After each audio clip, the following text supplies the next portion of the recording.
Bonjour, aujourd'hui c'est le 27 avril et bienvenue à notre méditation. Et cette méditation sera toujours sur le retour du Christ.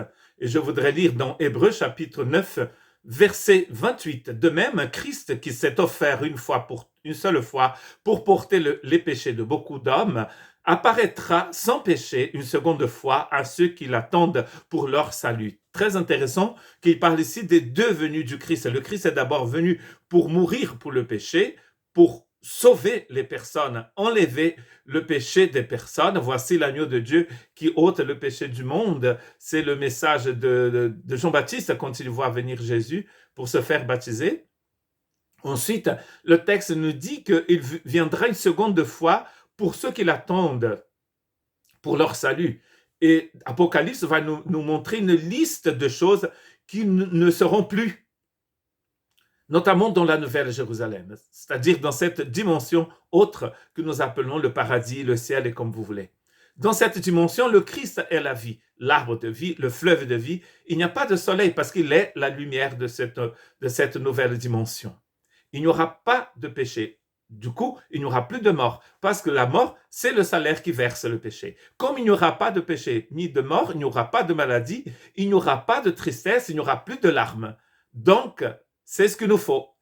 Mais la bonne et mauvaise nouvelle, c'est que nous allons mourir. C'est ce que dit Hébreux chapitre 9, verset 27. Et comme il est réservé aux hommes de mourir une seule fois, après quoi vient le jugement. Donc en fait, le verset que nous venons de lire auparavant est la suite de ce verset 27. Le Christ est mort.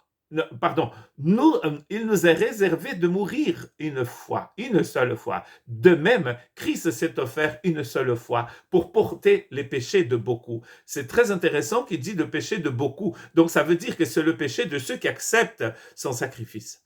Et ensuite, il va revenir pour installer pour toujours ce que nous appelons la vie éternelle ou le salut. Mais vous avez déjà, si vous êtes en Christ, vous avez déjà la vie éternelle et vous attendez le jour où cela va devenir vraiment une grande réalité dans votre vie pour toujours. Tite chapitre 2 verset 13, en attendant la bienheureuse espérance et la manifestation de la gloire de notre grand Dieu et Sauveur Jésus-Christ. Ici, Jésus-Christ est appelé notre grand Dieu et Sauveur.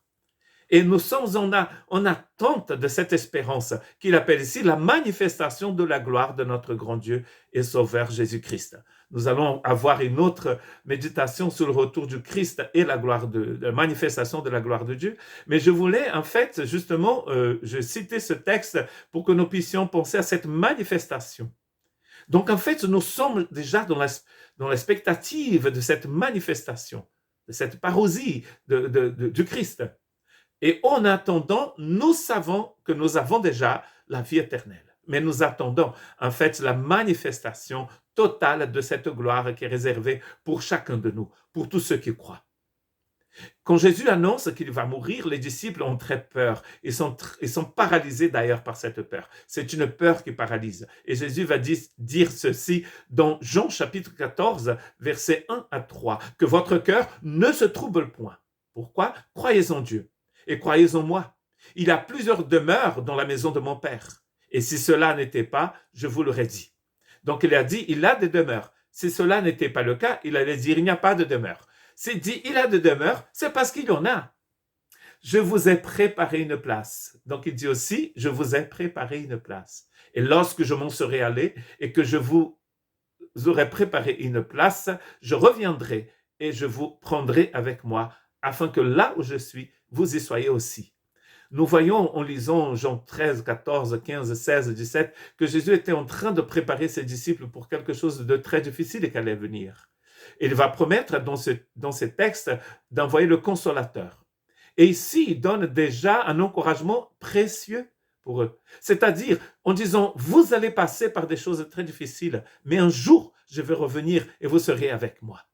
C'est notre espérance. Maranatha, que Dieu vous bénisse.